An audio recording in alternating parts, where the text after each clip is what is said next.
Welcome back. Thanks so much for staying with us. As promised, our discussion segment right now.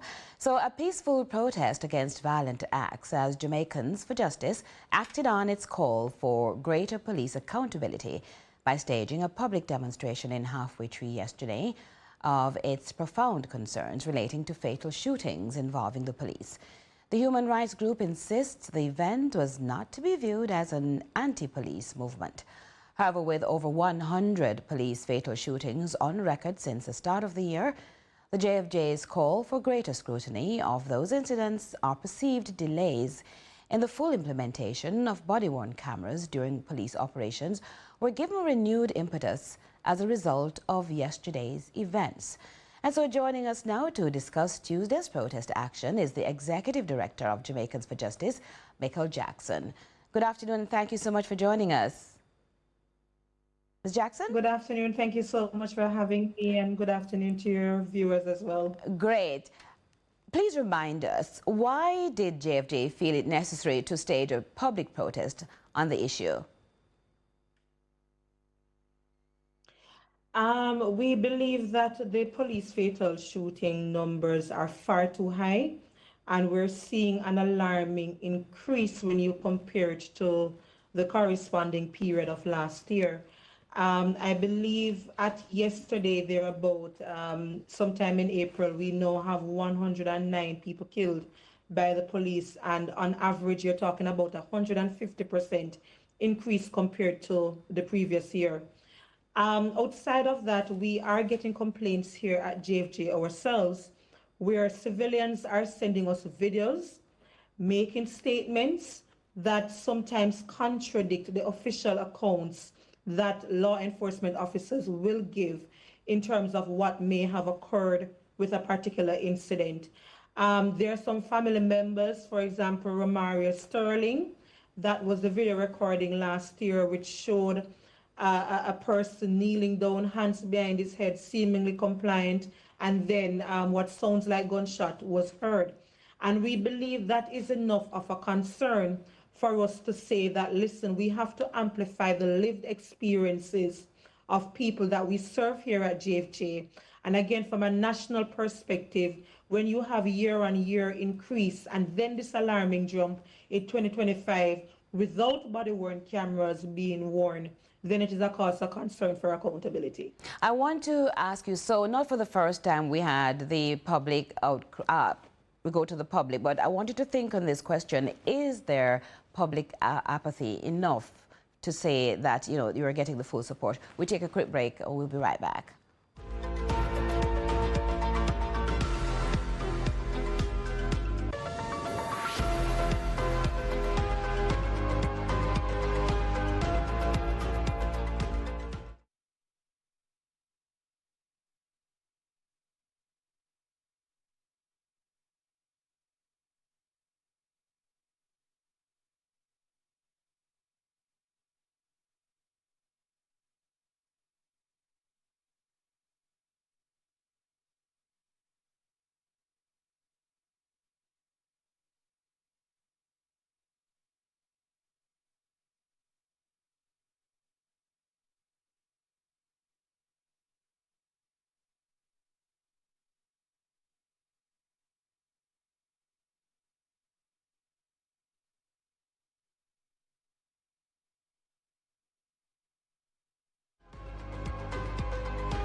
Welcome back. We're talking with the Executive Director of J.F.J, Michael Jackson. We went to the break with a question. Do you feel as though there's public apathy on fatal police shootings? You had a test up to yesterday. Yesterday, we had over 130 people coming out to support. And even if we had 10, it's enough of a solidarity based on those who weren't even allowed to come because of work schedule or financial constraints or so on, or fear in some instance. But we do believe that we have enough support. Now, to the broader issue of apathy in the country, when you have high crime levels, whether here in Jamaica or globally, You will have persons who are willing to say, I will give up some rights. It's okay for the police to break a few laws to bring the crime rate down. Let the police do what they will and what they must to ensure that we can feel safe. But rule of law is important, and it's important for citizens to understand that if in today's context you excuse certain behavior, then there will be a high cost to pay later on. And I don't think we want to undermine democratic principles. When people hear me use these words of democratic principles, it may sound very abstract, but you never know when you may very well be pulled over because any one of us, while driving or walking, you may have your rights violated. So you just want the accountability? No. We want to ensure that while we support our police officers, we call for the accountability. And that's something we want to make expressly clear. This is not a divide. We stand with our officers, but we are also pro accountability and also pro human rights, because any of us can come in contact or conflict with the law. Which leads me to body-worn cameras now. What are the challenges or excuses or explanation you're getting pertaining to the delays of implementing the body-worn cameras? Police Commissioner Dr. Kevin Blake, through his leadership, has maintained that he's very welcoming and supportive of the body-worn cameras, and currently you have 750 body-worn cameras deployed. I have no reason to question the Commissioner's commitment. What we're calling for, though, from the Police Commissioner, if 750 body-worn cameras have been deployed, why were none utilized in any of those 189 police fatalities of last year? And the police commissioner has noted that you need to strengthen the data storage infrastructure, which is to ensure that when you have the body-worn cameras fully deployed, you have the IT infrastructure, the technology to store them. Our question to the police commissioner: what is the timeline that we can expect that? So those are two reasonable questions that we're posing. Why were none of the 750 body-worn cameras used in those 189 fatalities? And what is the timeline for the full rollout and the data storage infrastructure?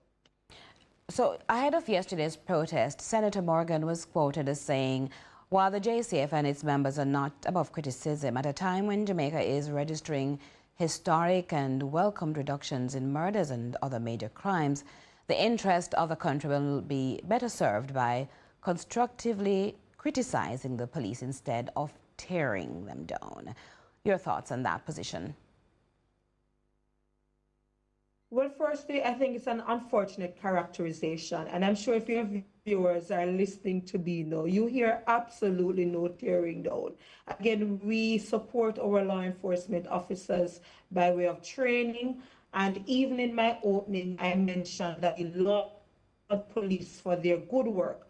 But though we laud them for bringing the crime rate down, we should never use that as an excuse not to do accountability.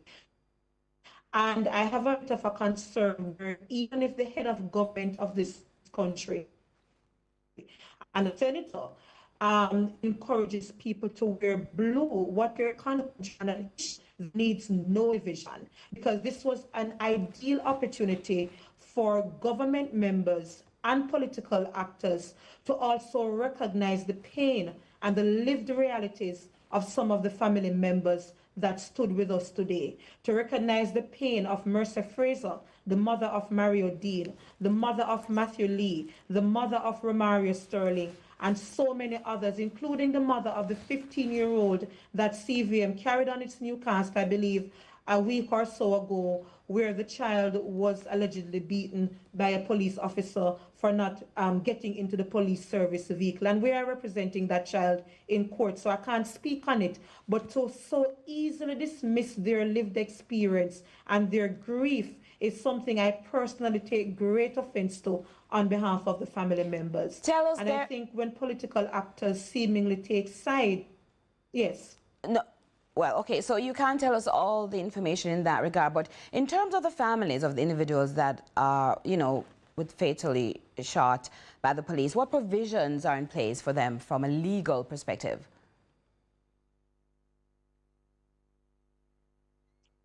Well, once Indicom does its investigation, if Indicom believes that criminal charges can be laid, they will make a recommendation to the Office of the Director of Public Prosecution.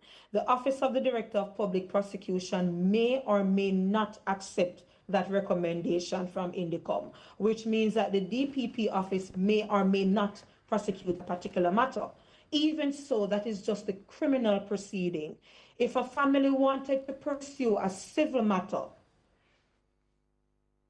which is to basically carry a suit against it, they would then have to seek the service of an attorney. In some instances, they can't afford it, or that is where J.F.J would also provide some support to them.